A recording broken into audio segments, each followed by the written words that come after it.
Last week, President Trump reportedly pulled the plug on the CIA's program to arm and train rebels in Syria. It's been running for several years now with a billion-dollar budget, yet producing questionable results.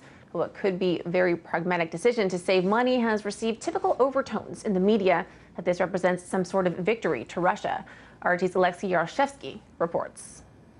Last week, when news of Trump potentially stopping CIA program of training and arming rebels in Syria surfaced in the Washington Post, the overall narrative was quite easy to predict. The move sought by Moscow set its headline. Some pundits and commentators went even further, from suggesting that Trump caved in to Putin or that it's all treason, the usual Putin puppet thing. But does this move really benefit Russia? Fair enough, Putin himself, as well as other top officials in Moscow, have been on record implying that U.S. strategy in Syria with arming the rebel forces and then seeing those weapons in the hands of head-chopping jihadis may not have been the best one. But here's the thing, U.S. failures in Syria have been acknowledged on the highest level, even in the Obama administration.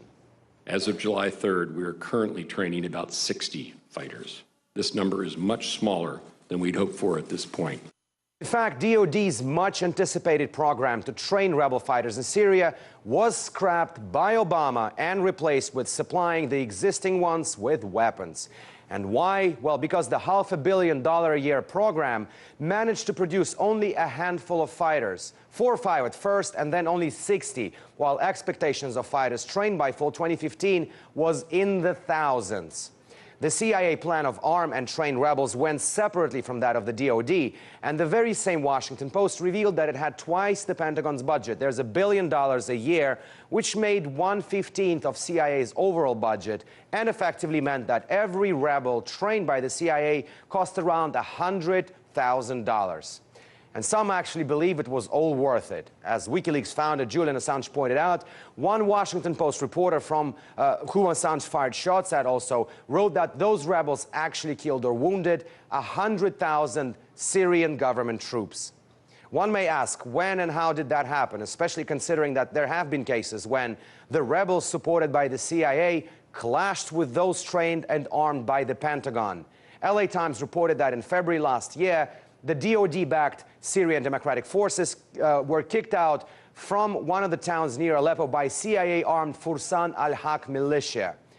But when has this kind of mishap stopped the funding of regime change? Now that Trump has seemingly decided to put an end to this, one of the commanders admitted to the Financial Times that not only his forces, the Syrian rebel forces, surely received arms from the CIA, but were also on a regular payroll. Yeah, the salaries to Syrian rebels, which were essentially footed by the U.S. taxpayers, which may explain the real reason why the program was curbed, and that statement by top U.S. Army General Raymond Thomas, head of Special Operations Command, who said affirmatively that it was absolutely not a sop to the Russians.